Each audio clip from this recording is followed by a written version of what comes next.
Shalom. Selamat hari Minggu. Saudara-saudari yang kekasih dalam nama Tuhan Yesus, perkenankanlah kami para pelayan jemaat menyampaikan selamat datang kepada Bapak Ibu, saudara-saudari, dan damai sejahtera Tuhan Allah kita menyertai kamu sekalian. Kiranya pada hari ini kita bersekutu di dalam Yesus Kristus dan marilah kita berdoa di dalam hati.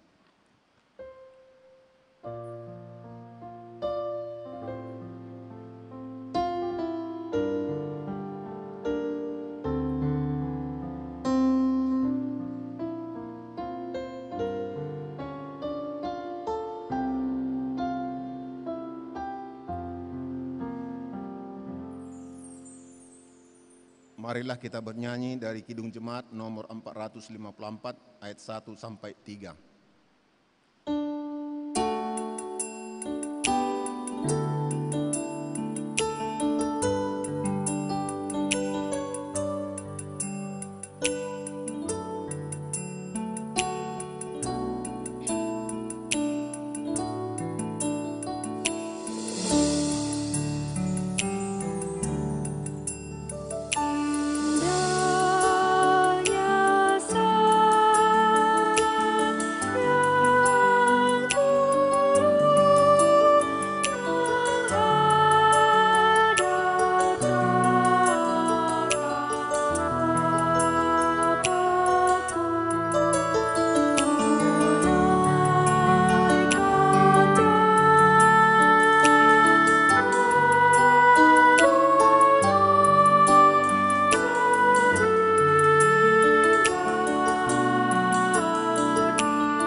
Di dalam nama Allah Bapa dan nama anaknya Tuhan Yesus Kristus dan nama Roh Kudus, Khalik langit dan bumi.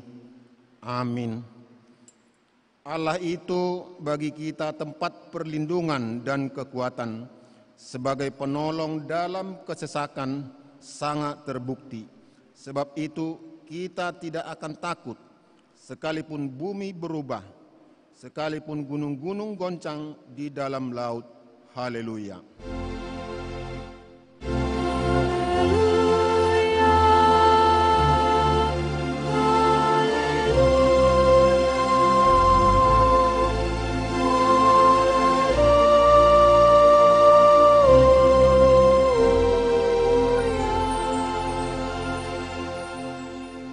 Kita berdoa. Ya Allah Tuhan kami yang Maha Kuasa, kami mengucap syukur kepadamu karena Engkau telah menyatakan anak-Mu Tuhan Yesus Kristus kepada kami dan kepada orang yang belum percaya kepadamu. Kasihanilah kami, biarlah berita kesukaan itu tetap tinggal pada kami dan anak cucu kami. Nyatakanlah berita keselamatan itu kepada semua bangsa, agar terang kemuliaan-Mu bercahaya kepada orang yang berada di dalam kegelapan dan kuasa maut, karena anak-Mu Tuhan Yesus Kristus, Tuhan kami. Amin. Mari kita bernyanyi dari Kidung Jemaat 356 ayat 1 sampai 2.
Marilah kita mendengarkan firman Tuhan sebagai pendahuluan khotbah pada minggu kita pada pagi hari ini, yang tertulis dalam Pengkhotbah 4 ayat 9 sampai 12.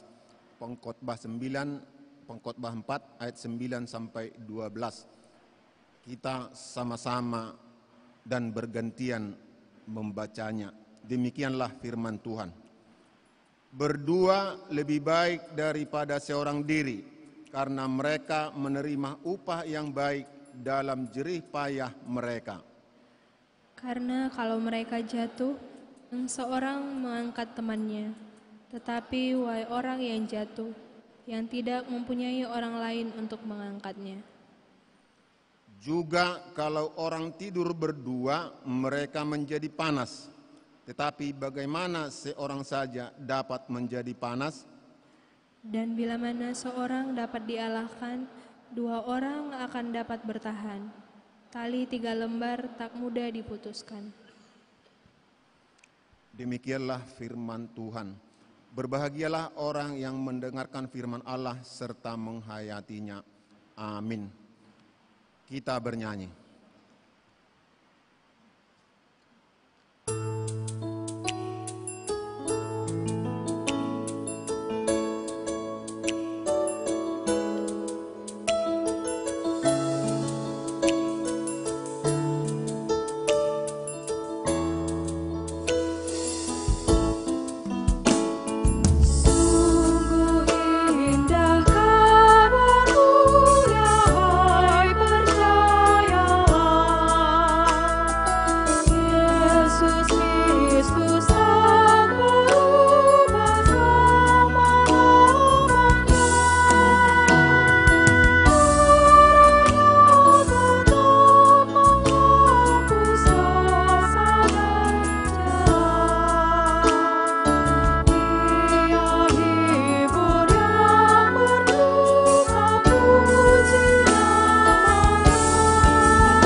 Jemaat yang dikasihi Tuhan kita Yesus Kristus, dalam perjalanan hidup kita pada hari-hari yang lewat penuh godaan dan cobaan sehingga kita jatuh ke dalam dosa, baik sesama kita juga dalam keluarga, terlebih-lebih di hadapan Tuhan.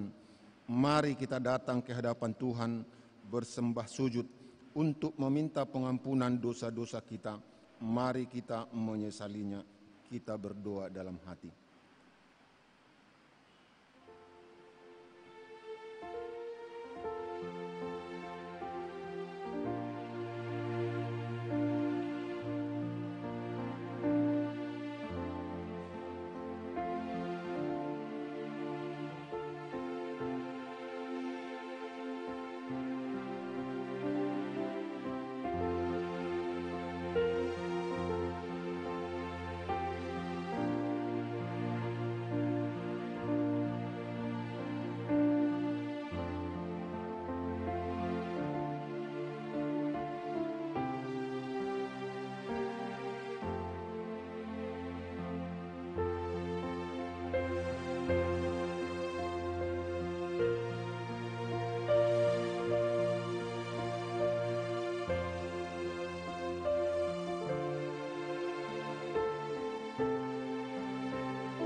Ya Allah Tuhan kami yang Maha Suci dan Maha Kudus, Bapa kami di dalam Yesus Kristus, kami bersyukur kepadamu karena setiap kali kami datang bersembah sujud di hadapan-Mu, kami senantiasa merasa bahagia oleh pengasihan-Mu kepada kami orang berdosa ini.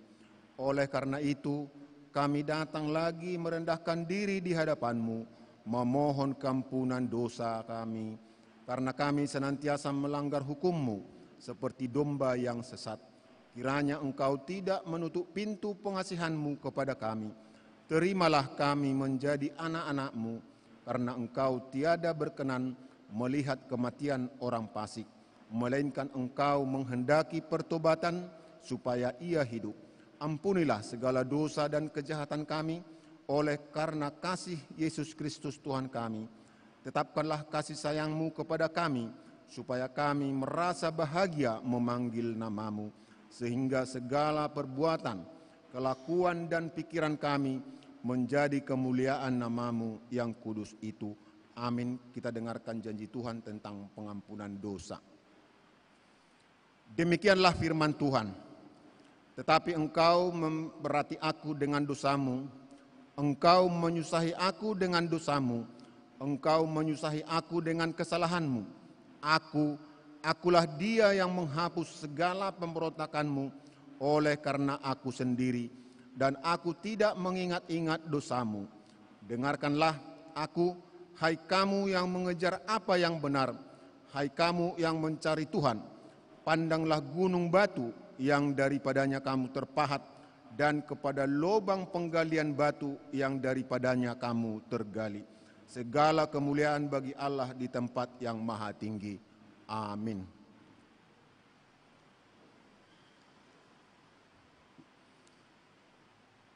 Kita mendengarkan persembahan pujian dari Kebaktian Muda-Mudi Kampung Susuk, Medan.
Mari kita bernyanyi dari Kidung Jemaat nomor 424 ayat 1 sampai 2.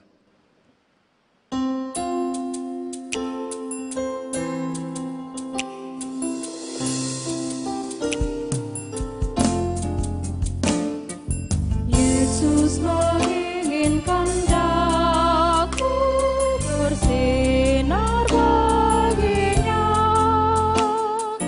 dimanapun ku berada, ku mengenangkannya.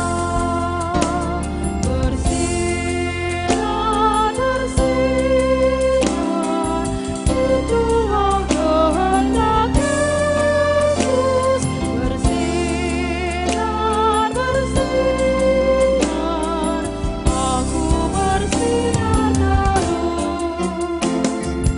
Yesus menginginkan daku menolong orang lain, manis dan sopan selalu ketika ku bermain.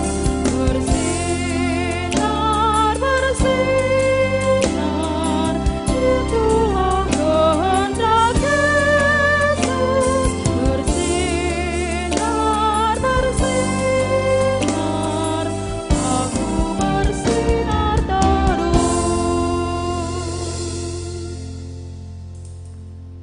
Firman Tuhan, petunjuk hidup baru untuk kita minggu ini yang tertulis dalam kitab Galatia 5 ayat 22 sampai 23. Demikianlah firman Tuhan. Tetapi buah roh ialah kasih, sukacita, damai sejahtera, kesabaran, kemurahan, kebaikan, kesetiaan, kelemah lembutan, penguasaan diri. Tidak ada hukum yang menentang hal-hal itu. Demikianlah firman Tuhan. Marilah kita sama-sama memohon kekuatan daripada Tuhan. Ya Allah Bapa kami, berikanlah kami kekuatan untuk melakukan yang sesuai dengan firman-Mu. Amin. Kita bernyanyi.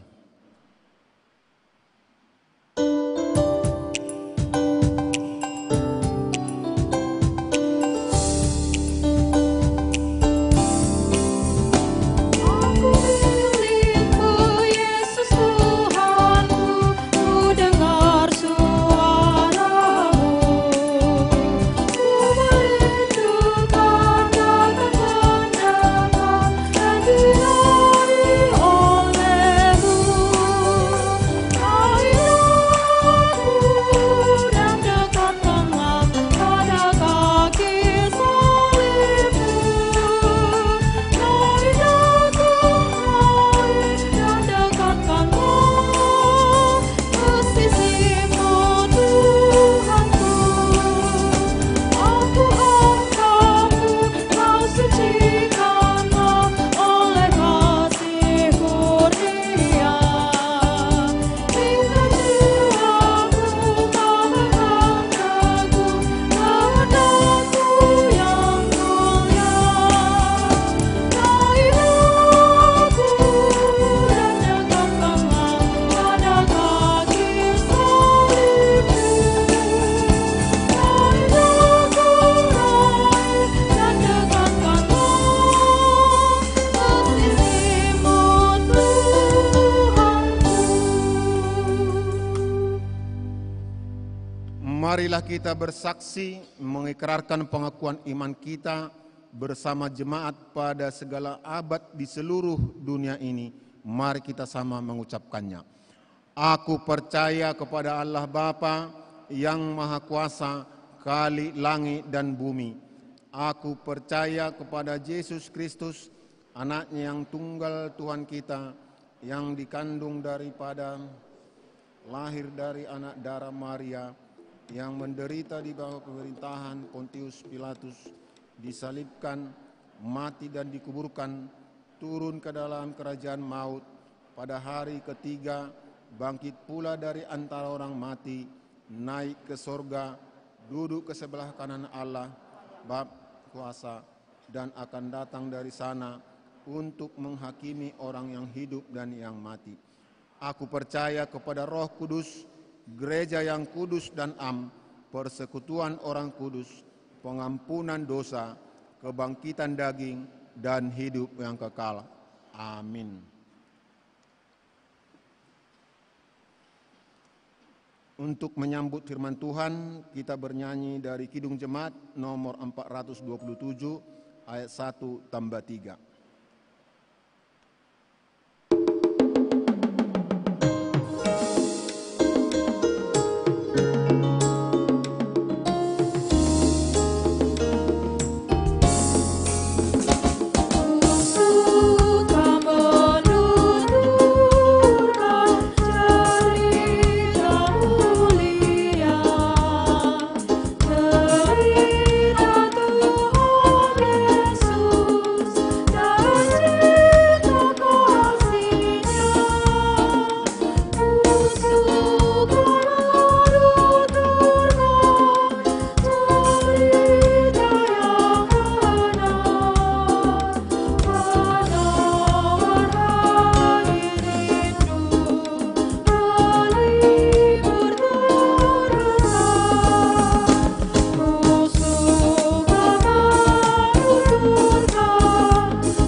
Marilah kita berdoa. Biarlah damai sejahtera-Mu ya Tuhan berdiam di tengah-tengah kami saat kami akan mendengarkan firman-Mu. Kuasai hati dan pikiran kami, Roh Kudus-Mu yang mengajari kami untuk memahami firman-Mu dan beri kekuatan bagi kami saat kami mendengarkan firman-Mu untuk melakukan kehendak-Mu dalam kehidupan kami sehari-hari.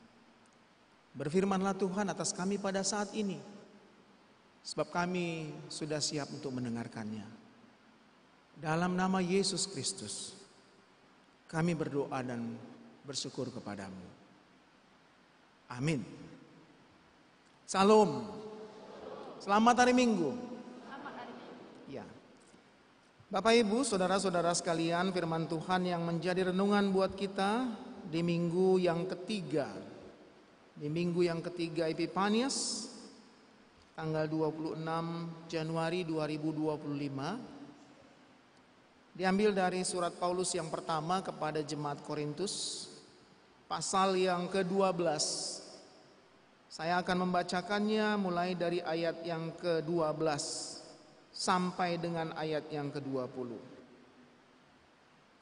1 Korintus pasal yang ke-12, ayat 12 sampai dengan ayat yang ke-20. Bapak Ibu silakan untuk mengikutinya di dalam hati. Firman Tuhan katakan demikian. Karena sama seperti tubuh itu satu dan anggota-anggotanya banyak, dan segala anggota itu sekalipun banyak merupakan satu tubuh. Demikian pula Kristus. Sebab dalam satu roh kita semua, baik orang Yahudi maupun orang Yunani, baik budak maupun orang merdeka, telah dibaptis menjadi satu tubuh Dan kita semua diberi minum dari satu roh. Karena tubuh juga tidak terdiri dari satu anggota, tetapi atas banyak anggota. Andai kata kaki berkata, karena aku bukan tangan, aku tidak termasuk tubuh. Jadi benarkah ia tidak termasuk tubuh? Dan andai kata telinga berkata, karena aku bukan mata, aku tidak termasuk tubuh. Jadi benarkah ia tidak termasuk tubuh?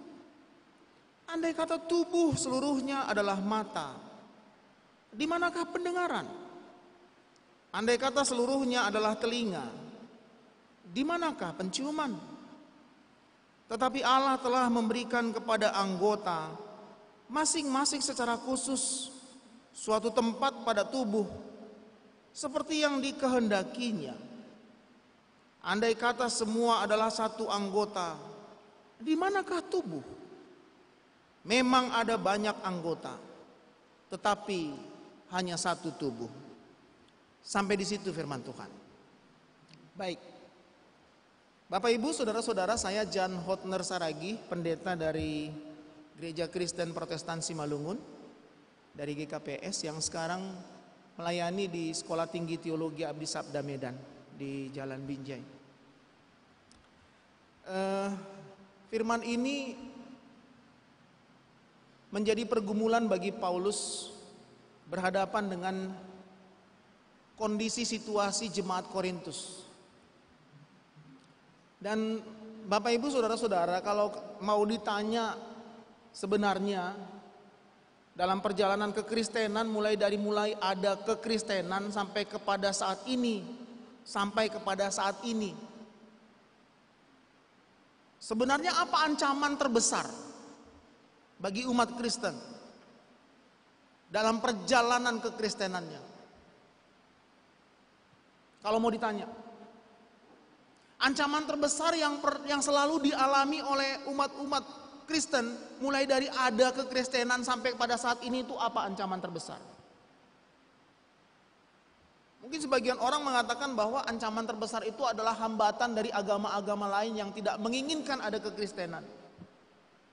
Tapi saya katakan tidak. Orang-orang yang tidak senang dengan keberadaan kekristenan itu sudah ada sejak dulu. Tapi kekristenan itu akan terus ada sampai sekarang.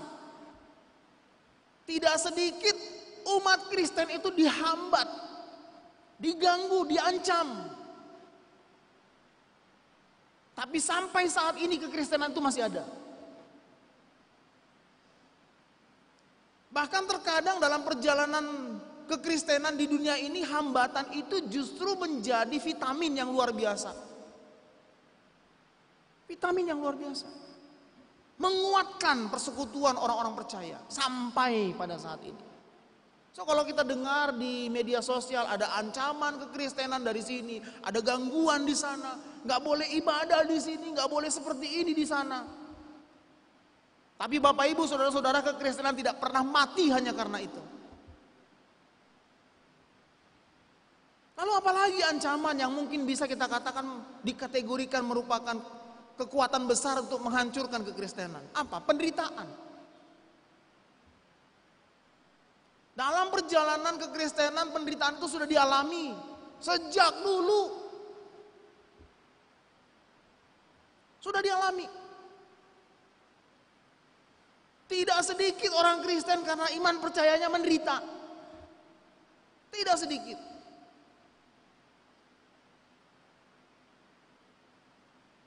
Dan penderitaan kita kategorikan bukan ancaman yang mengerikan, yang serius di tengah-tengah kehidupan kita untuk perjalanan kekristenan. Enggak.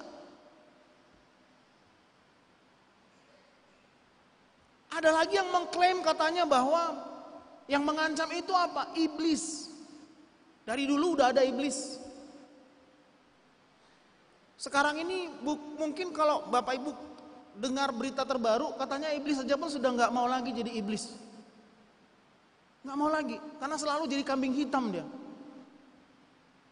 Pernah katanya ada percakapan Tuhan dengan iblis. Iblis bilang, Tuhan saya nggak mau lagi jadi iblis. Kenapa? Saya selalu jadi kambing hitam. Orang yang korupsi saya yang kena. Karena yang korupsi itu bilang iblis itu sebenarnya yang buat aku seperti ini. Orang yang selingkuh lalu dia bilang kepada orang lain, sebenarnya saya nggak mau selingkuh. Jadi iblis itu yang buat aku selingkuh. Lalu sekarang iblis bilang kepada Tuhan, ganti, aku nggak mau. Walaupun sebenarnya orang itu sendirinya yang mau berbuat dosa.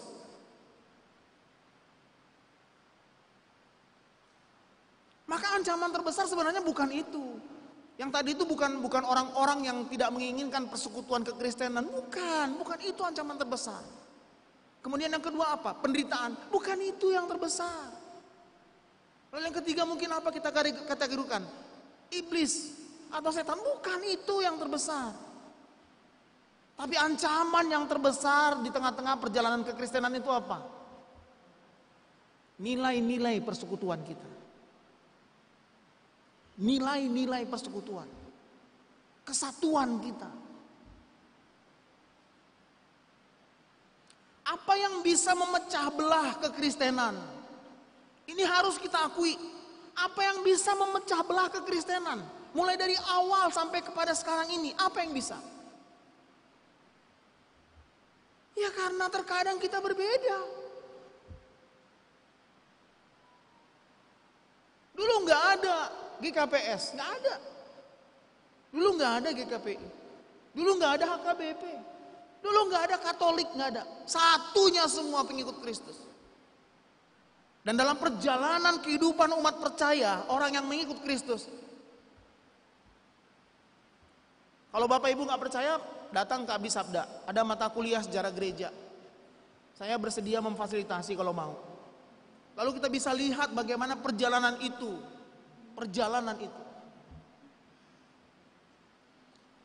Jadi ada skisma, apa namanya? Kalau dalam teologi namanya skisma. Hal-hal yang kemudian tidak dipahami bersama, lalu menjadi alasan kemudian kita berbeda. Gitu. Kemudian kita berbeda. Kami dengan HKBP saja karena perbedaan bahasa. Kami orang Simalungun itu tidak begitu senang ketika menyebut Tuhannya Ho. Karena sangat kasar bagi kami. Tapi kalau dalam latar belakang budaya kan biasa-biasa saja kalau sama teman-teman Batak Toba. Biasa aja mengatakan Ho itu keakraban gitu loh. Tapi kalau sama kami itu sensitif sekali. Waduh janganlah. Makanya yang lebih tua itu dipanggil Ham. Sama seperti orang Karo memanggil Kam sama siapapun. Itu sebuah penghormatan atas apa namanya hubungan sosial yang seperti itu gitu. Dan masih banyak lagi yang terkadang saya mau katakan inilah ancaman yang terbesar, realita yang terjadi. Di gereja juga seperti itu kok. Sampai saat ini. Saya mau katakan Bapak Ibu gereja GKPS tahun 2025 ini masa-masa periode.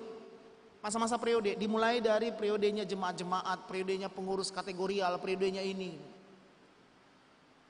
Mudah-mudahan di tahun 2025 ini gereja GKPS tidak bertambah. Tidak bertambah dalam artian ada lagi gereja yang lain. Walaupun jemaatnya nggak bertambah. Hanya karena dia tidak terpilih nanti lalu kemudian dia buat gereja yang seperti itu. Ini ancaman yang terbesar. Ini ancaman yang terbesar. Dan ini sudah dialami oleh Paulus. Surat ini menjadi bukti ketika Paulus bergumul tentang betapa sensitifnya orang-orang mengikut Kristus. Soal apa? Perbedaan-perbedaan. Betapa sensitifnya kita. Ada orangnya Yunani, ada orang Romawi. Lalu kemudian karena perbedaan ini akhirnya memunculkan permasalahan di tengah-tengah persekutuan. Lalu kemudian ada orang yang merdeka, kata Paulus, ada orang yang menjadi budak. Di tengah-tengah persekutuan. Dan hal itu menjadi persoalan besar. Makanya terkadang kalau di gereja kan sering sekali tuh punguan ina atau punguan ama atau nama poso atau kemudian apalah itu. Di sektor juga mungkin ya. Kita buat seragam ya, kan gitu ya. Kita buat seragam lah tahun 2025 ini. Biar apa? Biar kita satu kelihatannya. Sepertinya sih satu, padahal enggak. Padahal enggak. Justru seragam terkadang menunjukkan semakin jelas perbedaan-perbedaan. Iya. Nanti dia buat seragam sama gitu. Contohnya seksi Inang lah. Seksi Inang kan. Buat seragam. Tapi kemudian ada yang nambahin apanya? Yang berkilat-kilat itu. Ada yang banyak. Ada yang cuman sedikit kan gitu ya. Yang paling parahnya lagi soal ukuran. Bisa rupanya cuman L doang semua ukurannya. Supaya kita seragam ukurannya semua L ya. Yang XL pasti keberatan. Apalagi yang triple L. Lalu saya tidak masuk dalam bagian itu, kan gitu ya. Oke lah sama di warna, tapi pasti ada perbedaan. Pasti ada perbedaan. Yang hadir beribadah pun terkadang punya perbedaan kok. Ini setelah selesai ibadah, kalau mau dievaluasi, menurut Bapak Ibu, menurut saudara-saudara, gimana sih tadi ibadahnya? Enggak semua bisa sama jawabannya. Enggak bisa. Enggak bisa sama. Makanya kalau di ibadah ada yang tidur itu enggak bisa dipaksa. Jangan paksa orang untuk tidak tidur di ibadah. Enggak bisa itu. Tapi saya enggak pernah memarahi jemaat yang tidur di ibadah. Enggak pernah. Bapak Ibu boleh tanya di GKPS di mana saya sering khotbah. Saya termasuk satu pendeta yang nggak pernah kalau ada jemaat yang tidur, lalu saya bilang, oh itu yang tidur itu bangun, nggak pernah. Saya biarin. Itu bukti bahwa di gereja ini nyaman sekali kita, nyaman sekali. Itu ada jemaat itu masih nyanyian kedua saja pun, nyanyian kedua bayangkan, udah. Jangan dimarahin, biarin. Nyanyian ketiga, udah mulai dia. Biarin. Itu betul dia sedang berada di rumah bapaknya. Gak apa-apa, apalagi di cuaca yang seperti ini. Lalu kemudian sepoi-sepoi lagi apa ini? Dielus-elus lagi sama angan-angan, kan gitu ya. Pulang dari gereja ngapain ya? Nggak begini ya. Habis itu semakin cepat dia. Semakin cepat. Cuman kalau boleh jangan bersuara lah. Jangan lah, itu mengganggu sekali. Kalau mau tidur ya pakai apa namanya? Peredam suara lah gitulah. Gimana caranya? Hanya memang bagi yang tidur di gereja itu saya takut. Saya biarkan aja sih tidur di gereja, tapi saya takut masalahnya nanti gini. Takutnya nggak bangun-bangun nanti dia. Langsung dia ketemu sama Tuhan di surga. Saya senang dengan apa yang dikatakan oleh Paulus di ayat yang ke-20. Ayat yang ke-20 itu Paulus katakan, dan ini yang menjadi yang menjadi resum bagi Paulus untuk melihat perbedaan-perbedaan yang ada. Dia katakan di ayat yang ke-20, memang ada banyak anggota, tetapi hanya satu tubuh. Ada banyak anggota, tapi satu tubuh. Dan ini yang menjadi judul dari perikop ini. Mulai dari ayat 12 sampai dengan ayat yang ke-31.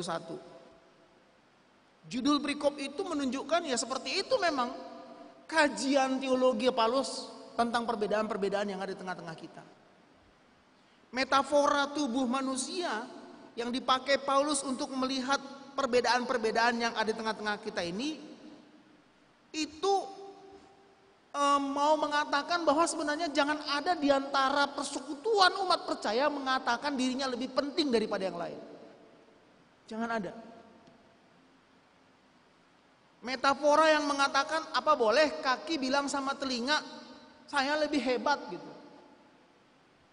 Apa boleh rupanya mata berbicara kepada hidung saya yang lebih hebat. Ini kan metafora yang luar biasa ini. Bukan karena kaki itu lebih besar daripada telinga, lalu kemudian dia lebih berharga. Ini kan kajian teologi yang sangat luar biasa bagi kita. Supaya masing-masing kita sadar bahwa tidak ada istilah di tengah-tengah persekutuan ini, saya kelas 2, saya kelas 3. Saya tidak begitu berfungsi, saya tidak begitu dipentingkan. Gak ada itu. Tidak ada itu.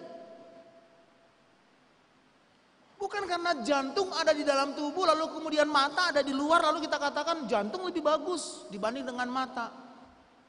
Gak ada itu.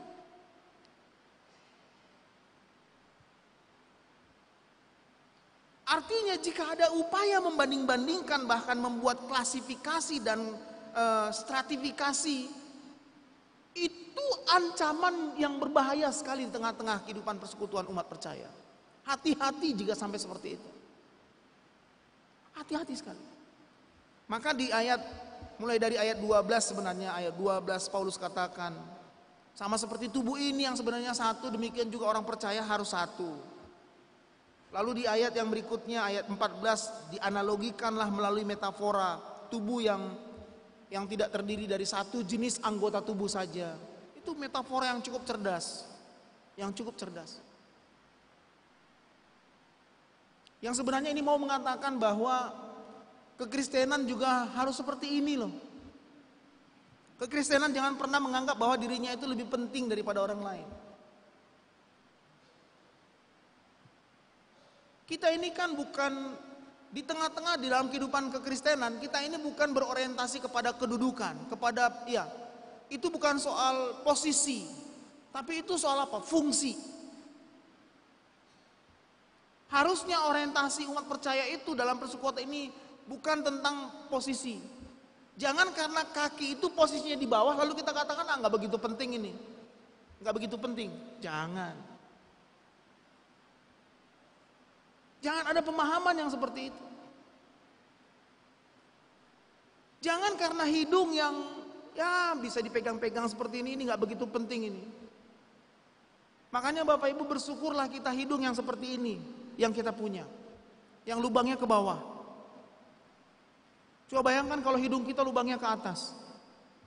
Kalau hujan seperti ini Anda nggak pakai payung, yang Anda tutupi itu bukan ini, tapi ini.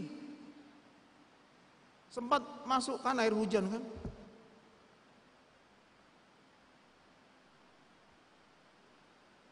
Jadi kesempurnaan persekutuan itu adalah ketika orientasi kita itu bukan tentang posisi, tapi tentang fungsi. Setiap kita ini adalah orang-orang yang dipilih Tuhan memiliki fungsi di tengah-tengah persekutuan ini.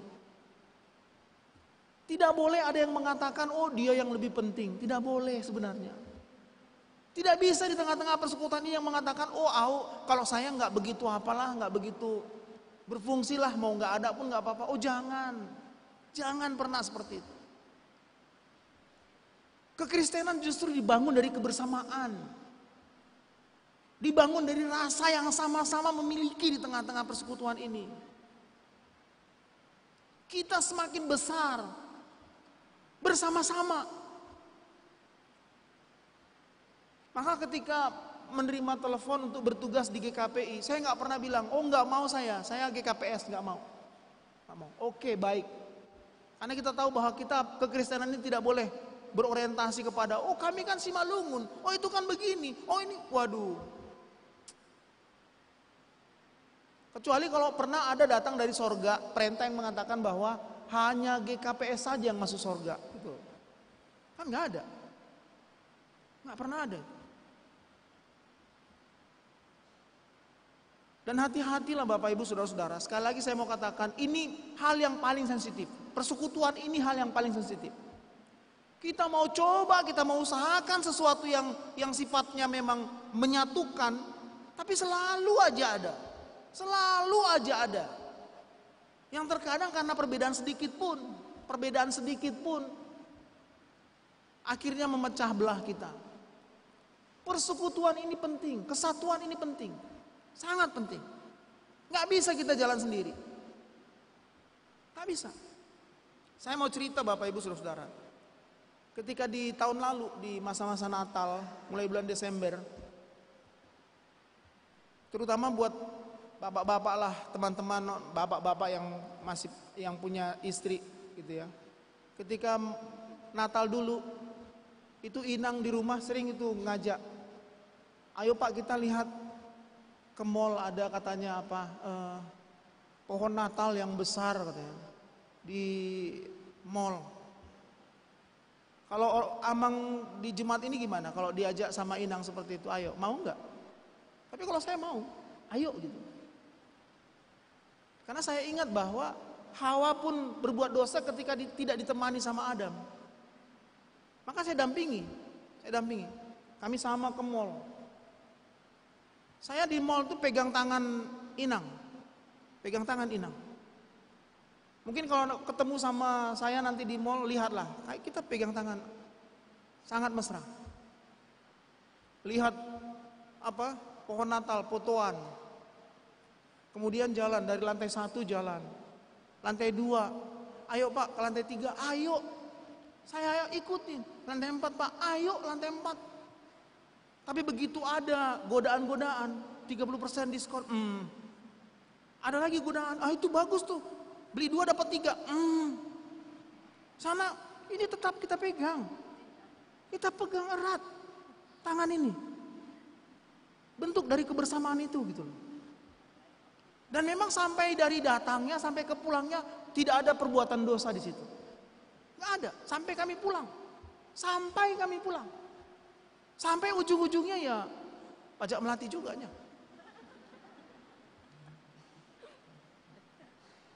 Benar, tapi di media sosial kita sudah sebut, kami datang ke mall ini gitu loh.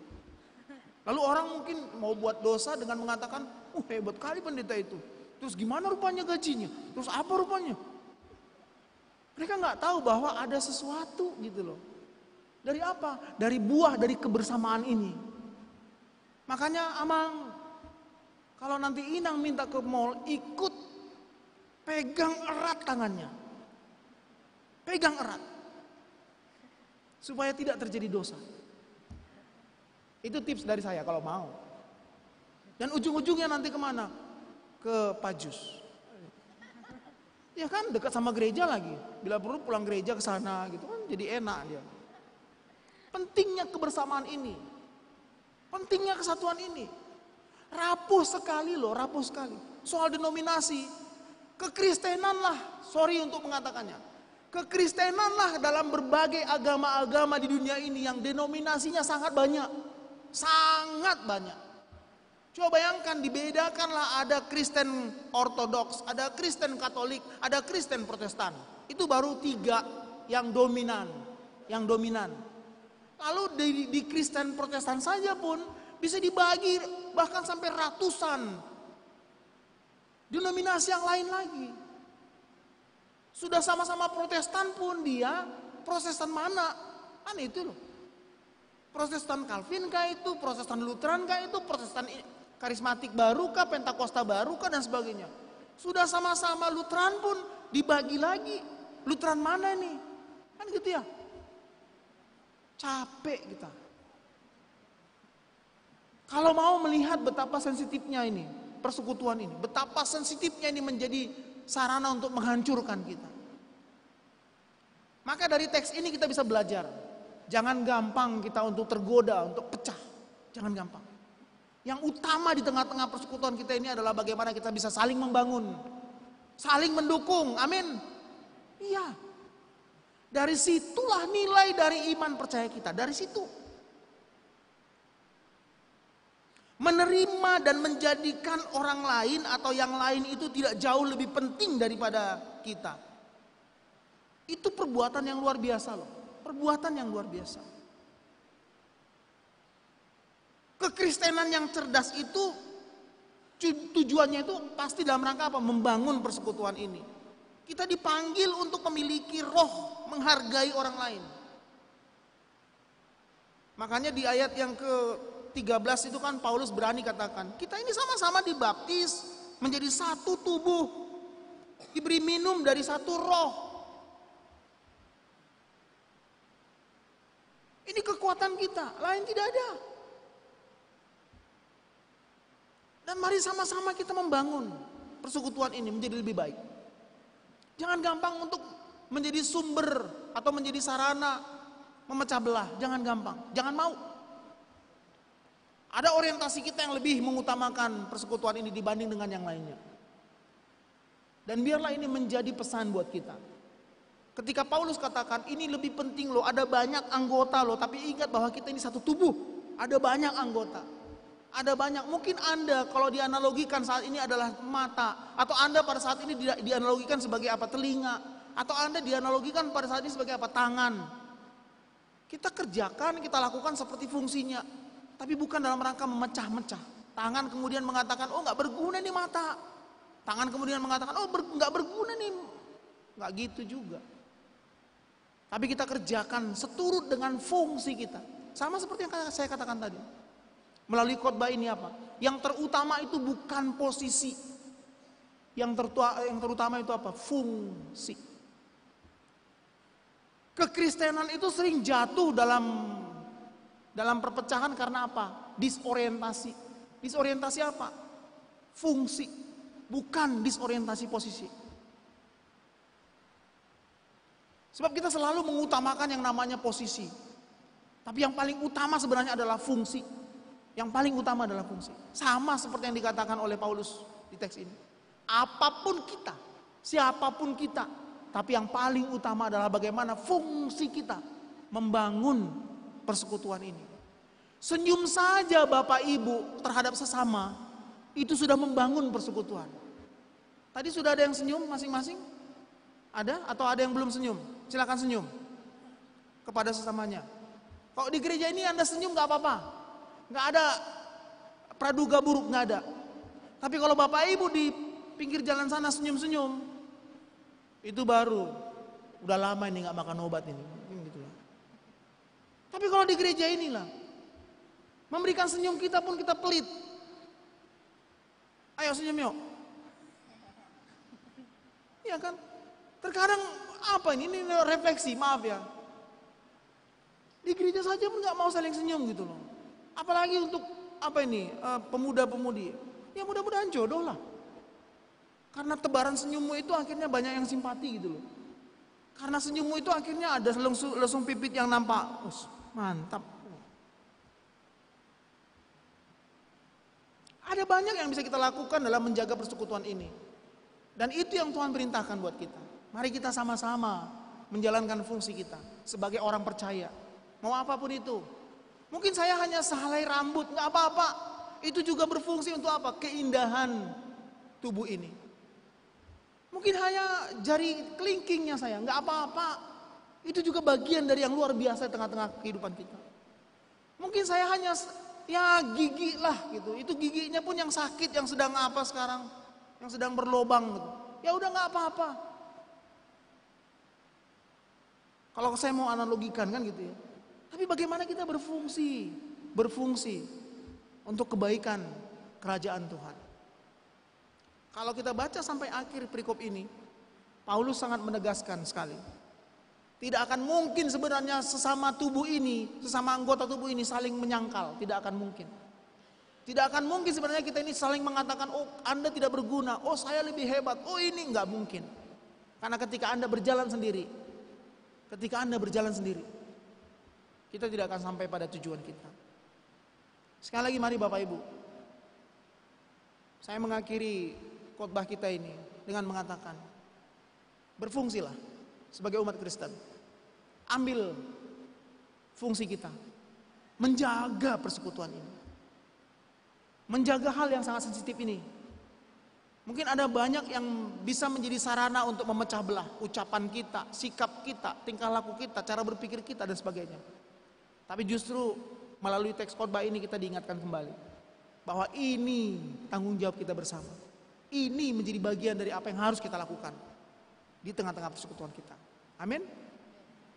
Yang berbahagia adalah yang mendengarkan firman Tuhan dan yang melakukan kehendak. Mari kita berdoa.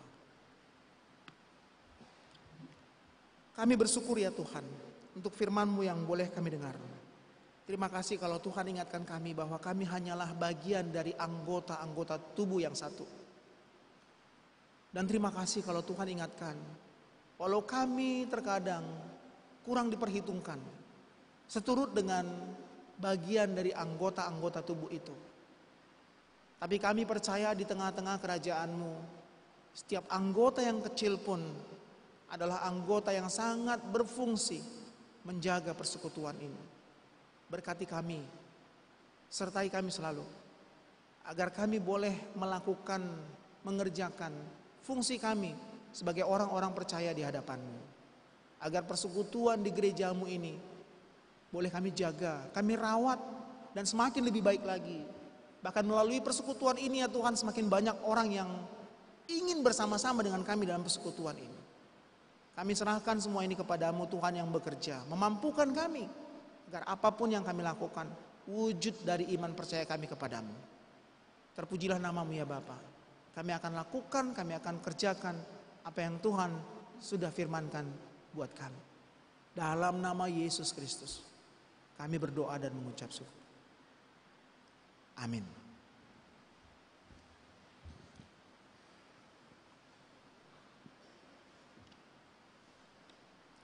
Kita akan sambut firman Tuhan dengan nyanyian dari Kidung Jemaat nomor 249 ayat 1 dan ayat 3.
Saatnya kita akan menghantarkan persembahan kita.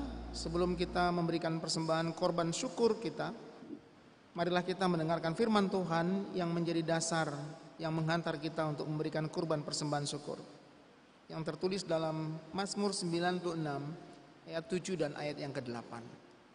Firman Tuhan katakan, "Kepada Tuhan, hai suku-suku bangsa, kepada Tuhan sajalah kemuliaan dan kekuatan.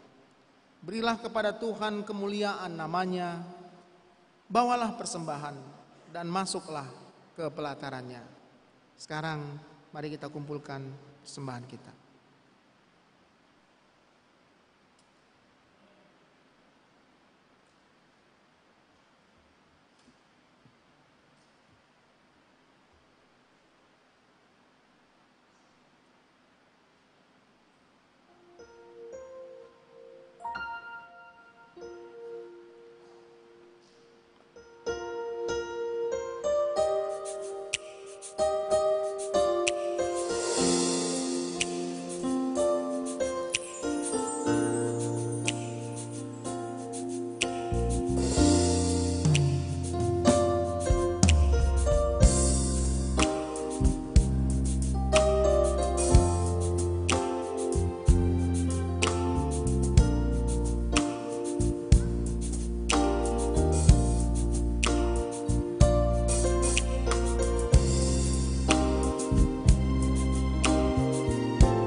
Jemaat kami undang berdiri.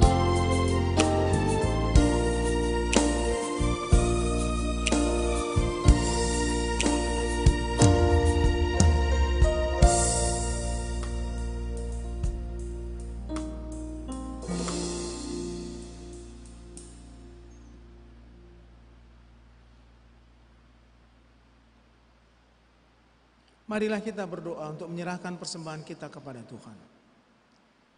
Ya Allah Bapa kami yang di sorga, kami mengaku dengan setulus hati, Engkaulah sumber segala berkat dan karunia. Di sini kami memberikan persembahan syukur kami kepadamu. Terimalah persembahan umat-Mu dan berkatilah menjadi alat kesaksian, persekutuan, dan pelayanan jemaat-Mu ini. Jadikanlah hidup kami persembahan yang berkenan kepadamu, dan pakailah hidup kami untuk turut menghadirkan tanda-tanda kerajaan-Mu di seluruh dunia ini. Kasih, keadilan, dan damai sejahtera, serta sukacita. Bukalah hati kami oleh Roh Kudus-Mu, agar kami senantiasa mengucapkan syukur kepadamu. Di dalam nama Yesus Kristus Tuhan kami. Amin. Bawa persembahan. Bawa persembahanmu dalam rumah Tuhan dengan rela hatimu, jangan jauh.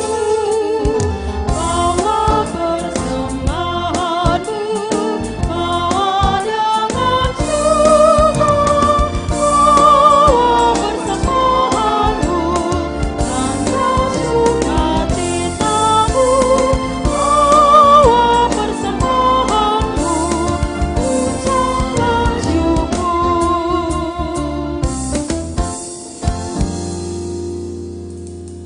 Bapa kami yang di sorga, dikuduskanlah namamu, datanglah kerajaanmu, jadilah kehendak-Mu di bumi seperti di sorga. Berikanlah kami pada hari ini makanan kami yang secukupnya, dan ampunilah kami akan kesalahan kami, seperti kami juga mengampuni orang yang bersalah kepada kami. Dan janganlah membawa kami ke dalam pencobaan, tetapi lepaskanlah kami daripada yang jahat.